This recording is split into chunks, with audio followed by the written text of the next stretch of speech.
नमस्कार, मी कल्पना. आपल्या कल्पना चॅनलमध्ये आज तुमच्यासाठी मी एक नवीन व्हिडिओ घेऊन आलेली आहे. आता लवकरच वटपौर्णिमा येणार आहे. त्यासाठी तुम्हाला असा हा ताटावरचा रुमाल मी शिवून दाखवणार आहे. आणि विशेष म्हणजे हा ताटावरचा रुमाल तुम्ही दोन्ही बाजूने वापरू शकता. बघू शकता इथं कुठेही तुम्हाला टीप वगैरे दिसणार नाही. अगदी फिनिशिंगमध्ये शिवला गेलेला आहे. फक्त यामध्ये काय करायचं की दोन्हीकडूनही चांगल्या प्रकारची कापडं वापरायची आहेत.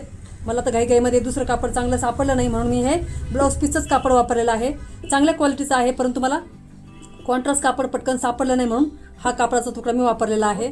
असा व्हिडिओ तुम्हाला चॅनलवर शक्यतो कुठे पाहायला मिळणार नाही. व्हिडिओच्या शेवटपर्यंत मी तुम्हाला छोट्या टिप्स देणार आहे, तेव्हा व्हिडिओ शेवटपर्यंत पहा. मधूनच व्हिडिओ स्किप केला तर तुम्हाला याच्यातल्या काही गोष्टी किंवा बारकावे लक्षात येणार नाही. आणि अजूनही चॅनलला सबस्क्राईब केलं नसेल तर प्लीज सबस्क्राईब करून घ्या, म्हणजेच तुम्हाला असे छान छान व्हिडिओ पाहायला मिळतील. चला तर मग सुरू करूयात व्हिडिओला. यासाठी मी एक खणाचा कपडा घेतलाय आणि अस्तर म्हणून हे साधं कॉटनचं ब्लाऊज पीस घेतलेला आहे. सुरुवातीला आपल्याला घरातील कोणतंही मोठ्या आकाराचं ताट घ्यायचं आहे, जे ताट तुम्ही पूजेसाठी वापरता.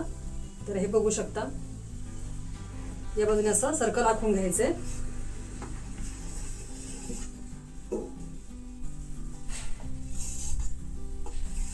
आणि सर्कल कट करून घ्यायचंय. मी इथे एका बाजूने खणाचं आणि दुसऱ्या बाजूने ब्लाऊज पीसचं कापड वापरलेलं आहे. तुम्ही इथं कोणतेही दोन प्रिंटेड कापड वापरू शकता. असा रुमाल आपण साडीपासून किंवा ब्लाऊज पीस पासूनही शिवू शकतो. इकडच्या बाजूचा काठही मी कट करून घेणार आहे. इथं आपण काठाऐवजी एखाद्या लेसचाही वापर केला तरी चालेल. फक्त ही लेस घेताना थोडीशी ब्रॉड पाहिजे, म्हणजे रुंद हवी आहे. याच आकारामध्ये आपल्याला या ब्लाऊज पीसमधून सर्कल कट करून घ्यायचं आहे. मेन फॅब्रिकपेक्षा फक्त 5 इंच सर्व बाजूंनी मी अस्तर जास्त कट करते, कारण शिवणकाम करताना कापड इकडे सरकून थोडंफार कमी होतच, त्यामुळे अस्तर थोडंसं जास्त घेते. या कापडाचा दुसरा काठही मी कट करून घेते, कारण आपल्याला इथं भरपूर काठ लागणार आहे. आता हे सर्व कटिंग झाल्यानंतर तुम्हाला मशीनवर शिवायचं कसं ते दाखवते. इथं माझ्याकडे काठाचे 2 तुकडे आहेत, तर ते आपण एकमेकांना जोडून घेऊयात. आता इथं काठ थोडेसे वेगळ्या पद्धतीने अगदी फिनिशिंगमध्ये जोडणार आहे. लक्षपूर्वक बघा. काठाच्या दोन्ही कडा एकमेकांवर ठेवायचे आणि एक कडा थोडीशी बाहेर ठेवायची आहे आणि अगदी कडेला टिप द्यायची आहे. लक्षपूर्वक बघितलं तुमच्या लक्षात येईल. आणि टिप देऊन झाल्यानंतर ही टिप दिलेली बंद बाजू आपण पुन्हा खालच्या दिशेला दाबून त्यावर बंद बाजूकडे टिप देऊन घ्यायची आहे. अशी टिप दिल्यामुळे बघू शकता किती फिनिशिंगमध्ये काठ जोडला आहे, कुठे टिप वगैरे दिसणार नाही. आता इथे मी 6 बाय 6चे 2 सर्कल कट करून घेतले आहेत आणि ते एकमेकांवर टिप देऊन जोडून घेते. शिलाई मार्जिन तर मी 5 इंचाचं ठेवलं आहे. आता कापडाचा कोणता एक तुकडा मोकळा करायचा आहे, तिथे थोडासा 1 इंचाचा कट द्यायचा आहे आणि तिथून दुसरा तुकडा आपण उलटवून घेणार आहोत. हाताने याला एकसारखं करून घ्यायचं आणि फिनिशिंग देऊन घ्यायची, किंवा यावर तुम्ही इस्त्री फिरून घेऊ शकता. आता अगोदर काय करणार आहे आपण, हे जे मेन फॅब्रिक घेतले खणाचं कापड, याला इथं आपण फ्रिल जोडून घेणार आहोत. तर पूर्ण हा मी असा खणाचा काठ घेतलेला आहे. साधारणतः 3.5 इंचाचा आहे हा काठ.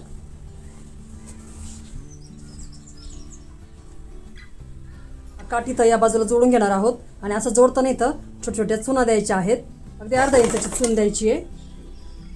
मैत्रिणींनो, तुम्हाला जर शिवणकामाची आवड असेल तसं तुम्ही छोट्या छोट्या कापडाच्या तुकड्यांपासून भरपूर साऱ्या वस्तू बनवून विकू शकता. आणि आपल्या चॅनलवर भरपूर साऱ्या पर्स, बॅग किंवा वस्तूंचे व्हिडिओ मी दाखवलेले आहेत. ते व्हिडिओ तुम्ही नक्की पहा. आपल्या चॅनलवर पर्स मेकिंगचे अगदी बेसिक व्हिडिओ आहेत, म्हणजे पर्सला चेन कशी जोडावी, चेनमध्ये रनर कसे टाकावे, किंवा बॅगला बेस कसा द्यावा, बेल्ट कसे शिवावेत वेगवेगळ्या प्रकारचे, किंवा वेगवेगळ्या पर्सचे आकार कसे तयार करावेत, यासारखे भरपूर वेगवेगळे व्हिडिओ आपल्या चॅनलवर आहेत. आता जॉईंट तुम्हाला वरच्या बाजूने पटकन दिसून येऊ नये म्हणून तुम्हाला एक ट्रिक सांगते. एवढं अंतर शिल्लक राहिले, साधारणतः 2.5 इंच किंवा 2 इंच शिल्लक राहिले चून द्यायला. इथं मी आधी एक छोटीशी चून देऊन घेते आणि ही चून अशा पद्धतीने द्यायची. इथं बघू शकता पूर्ण हा जॉईंट दिलेला भाग इथं अर्धा इंच आतमध्ये टाकायचा आहे आणि याच्यावर फोल्ड करायचा आहे आणि मग चून द्यायची आहे. अशा पद्धतीने चून दिल्यानंतर ही चून बरोबर झाकली जाणार. तुम्हाला शिवल्यानंतर दाखवते मी. अशा छोट्या छोट्या टिप्स तुम्हाला मी व्हिडिओच्या शेवटपर्यंत देणार आहे, तेव्हा व्हिडिओ शेवटपर्यंत बघा. मध्ये स्किप केलं तर तुम्हाला बारीक सारी गोष्टी लक्षात येणार नाहीत. इथपर्यंत व्हिडिओ पाहिला असेल आणि व्हिडिओ आवडला असेल तर 2 सेकंद वेळ काढून प्लीज व्हिडिओला लाईक करा. तुमच्या भरपूर लाईक्स पाहून मला नवीन काम करायला मग छान उत्साह मिळतो. आणि तुम्हाला टेलरिंगचे किंवा इतर काही सामान ऑनलाईन मागवायचं असेल तर व्हिडिओच्या खाली डिस्क्रिप्शनमध्ये मी काही व्हिडिओच्या लिंक दिलेल्या आहेत, किंवा त्या सामानांच्या वस्तूंच्या लिंक दिलेल्या आहे. त्यावर क्लिक करूनही तुम्ही अशा वस्तू नक्की मागवा, कारण बऱ्याच ऑनलाईन वस्तू स्वस्त असतात. आता इथे राहिलेला काठ मी जोडून घेत आहे. पुन्हा इथं तुम्ही लक्षपूर्वक बघा की तुम्ही हा काठ कशा पद्धतीने जोडत आहे. अशा प्रकारे काठ जोडल्यानंतर कुठे तुम्हाला टिप वगैरे दिसणार नाही आणि आपलं काम अगदी फिनिशिंगमध्ये होऊन जाईल. आता इथं बघू शकता हा राहिलेला काठ आपल्याला जोडायचा आहे. तर इथं मी जॉईन कशा पद्धतीने दिलाय, अगदी साधं दोन आपण काठीत एकमेकाला जोडून टिपही देऊ शकलो असतो, पण असं करायचं नाही. अगदी फिनिशिंगमध्ये काठ जोडायचा प्रयत्न करायचा. आणि हा जॉईंट पण आपण झाकून टाकणार आहोत. तुम्हाला शिवल्यानंतर मी दाखवते पूर्णपणे. अगदी अर्धा इंचाच्याच स्प्लिट्स द्यायच्या तिथं.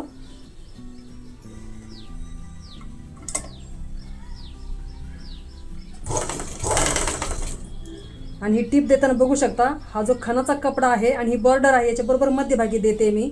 म्हणजे खणाचा कपडा जास्त येणार नाही बाहेरच्या बाजूने उलटवल्यानंतर. काठच आपल्याला बाहेरच्या बाजूने दिसणार आहे. उलटवल्यानंतर दाखवते मी तुम्हाला. हा जॉईंट पुन्हा झाकून घेण्यासाठी बघा त्याची टीप दिले. या टिपेच्या वरती थोडंसं फोल्ड केलंय आणि पूर्ण इथं असं आतमध्ये टाकलंय आणि मग चून द्यायची आहे. इथे एखादी बारीकशी चून बसली तरी चालेल.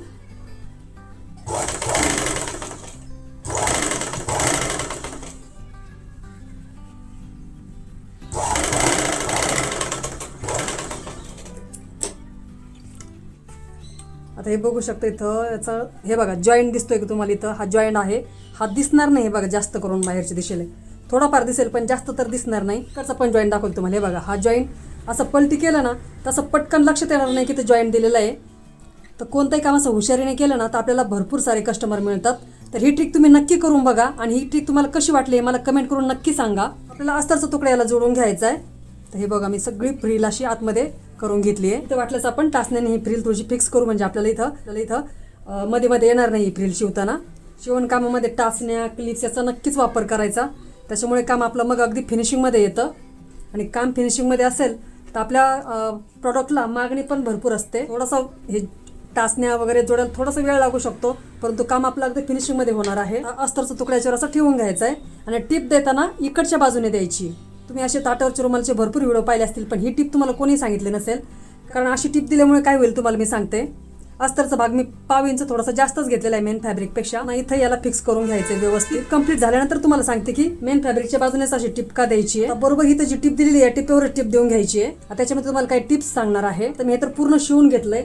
तुम्हाला वाटेल की आता हे उलटवून कुठून घ्यायचंय, तर त्याच टिप्स तुम्हाला मी सांगणार आहे. शेवटी हा तेवढा भाग आपण शिल्लक ठेवू शकतो, म्हणजे इथं टिप द्यायची नाही आणि इथूनही उलटवून घेऊ शकतो.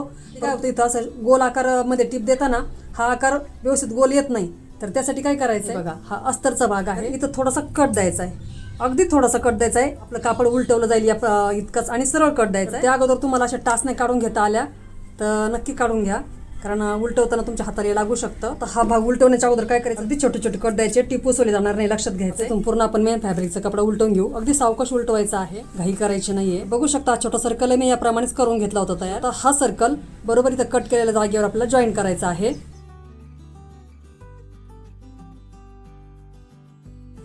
आता या सर्कलच्या भोवती आपण थोडीशी लेस लावून घेऊया, म्हणजे आणखी छान दिसेल. इथे लेस जोडताना अगदी 1.5 इंच किंवा अर्धा इंचाच्याच लेस जोडा. इथे ब्रॉड लेस चांगल्या दिसणार नाहीत. आणि आज मी व्हिडिओमध्ये जेवढ्या काही टिप्स सांगितलेल्या आहेत त्या सर्व तुम्ही जेव्हा हा रुमाल शिवून बघाल ना तेव्हा तुमच्या लक्षात येईल. याही बाजूने आपण लेस लावणार आहोत. बरोबर जिथं टिप दिली तिथंच त्यावरच टिप द्यायची आहे.